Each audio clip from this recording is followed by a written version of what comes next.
နှုတ်ကပတ်တော်ဤစွမ်းအားနေ့စဉ်ကျမ်းစာထောက်ရှုချက်များကိုဝေမျှပေးနေပါတယ်။ဖေဖော်ဝါရီလ22ရက်နေ့အတွက်ပါ။ကြားနာရမယ့်ဤဝင်ကလေးကျမ်းစာကတော့ရှင်မတေဥအခန်းကြီး4ခန်းငယ်1မှ17ထိဖြစ်ပါတယ်။ခင်ခရစ်တော်ဟာတောကန္နာရာထဲမှာရက်ပေါင်း40အစာရှောင်ဆူတောင်းပြီးတဲ့နောက်စာဒနတ်ဆိုးရဲ့သွေးဆောင်ဖျားယောင်းခြင်းကိုနီလန်3မျိုးဖြင့်ခံခဲ့ရပါတယ်။ပထမတစ်ခုကတော့တောကန္နာထဲမှာအစာရှောင်ပြီးနေရတဲ့အတွက်ကြောင့်ဆာလောင်မှုကိုဖျောက်ဖျက်ဖို့ရန်အတွက်ကြောက်ခဲတွေကိုမုတ်ဖြစ်စေခိုင်းပြီးဖျားယောင်းခဲ့ပါတယ်။ဒုတိယတစ်ခုကတော့အလွန်မြင့်မားတဲ့ဗိမာန်တော်ပေါ်ခေါ်ဆောင်သွားပြီးတော့ခုံချကဘုရားသခင်ရဲ့ကိုကြီးမှုကိုအလွဲသုံးစားလုပ်ခိုင်းတဲ့ဖျားယောင်းမှုဖြစ်ပါတယ်။တတိယတစ်ခုကတော့လောကနိုင်ငံများကိုပိုင်ဆိုင်နိုင်တဲ့အာဏာနဲ့စီးစိမ်ကိုစာတန်နတ်ဆိုးအားကိုးကွယ်ခြင်းဖြင့်ရရှိမယ်ဆိုပြီးတော့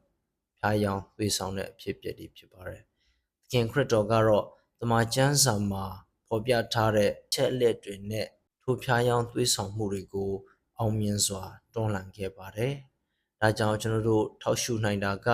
နှုတ်ကပတ်တော်ရဲ့စွမ်းအားကိုထောက်ရှုနိုင်ပါတယ်။သခင်ခရစ်တော်ဟာစာတန်နတ်ဆိုးနဲ့အခြေအတင်အငင်းပွားခြင်းမပြုဘဲနဲ့ဘုရားသခင်ရဲ့နှုတ်ကပတ်တော်ကိုလက်နက်အဖြစ်အသုံးပြုပြီးတုံ့ပြန်ခဲ့ပါတယ်။ကျွန်တော်တို့ရဲ့ဘဝခန္ဓာရာထဲမှာဒုက္ခခက်ခဲတွေကြားထဲမှာသွေးဆောင်ဖျားယောင်းမှုတွေကြုံလာရတဲ့အခါကျမ်းစာတော်မြတ်ကိုအားကိုးဖို့ရန်အတွက်သင်ခန်းစာပေးနေပါတယ်။ဒုက္ခရောက်နေတဲ့အချိန်တွေစိတ်ဓာတ်ကျဆင်းနေတဲ့အချိန်တွေကြာရှုံးနေတဲ့အချိန်တွေမှာဘုရားသခင်ရဲ့အရှိန်မြတ်မောင်မှာခိုလုံပြီးဘုရားသခင်ပြောပြထားတဲ့ခွန်အားရစရာစကားလုံးတွေကနေတဆင့်ကျွန်တော်တို့တွေခွန်အားယူနိုင်ပါတယ်။အထူးသဖြင့်မကြောက်ကြနဲ့ငါသည်သင်တို့နဲ့အတူရှိတယ်ဆိုတဲ့စကားလုံးတွေဖြစ်ပါတယ်။ကျွန်တော်တို့တွေဘလောက်ပဲခက်ခဲမှုတွေကိုရင်ဆိုင်နေရပါစေဘုရားသခင်ဟာကျွန်တော်တို့နဲ့အတူအမြဲတမ်းရှိနေတဲ့အတွက်ကြောင့်ကြောက်ရွံ့စရာမလိုဘူးဆိုတဲ့အချက်မျိုးတွေဖြစ်ပါတယ်။ဒုတိယတစ်ချက်အနေနဲ့ကတော့စစ်မှန်တဲ့လွတ်မြောက်ခြင်းဟာဘုရားသခင်ထံမှာရှိပါတယ်။ဝါရကာလဟာချိုးကြံချွေတာမှုတွေပင်ပန်းဆင်းရဲစွာလှုပ်ဆောင်ရန်တက်တက်မဟုတ်ဘဲနဲ့မိမိရဲ့အလိုရမက်တွေကိုမလိုက်ဘဲနဲ့နေနိုင်တဲ့ကျွန်တော်ရဲ့စိတ်ဝိညာဉ်ကိုပြောင်းလဲအောင်ပြုလုပ်ပြီးစစ်မှန်တဲ့ဘုရားသခင်မှာလွတ်မြောက်ခြင်းကိုရှာဖွေဖို့ဖြစ်ပါတယ်။ကျွန်တော်တို့ကိုလွှမ်းမိုးထားတဲ့ဒီတမ်းမဲ့ဆွဲလန်းမှုတွေ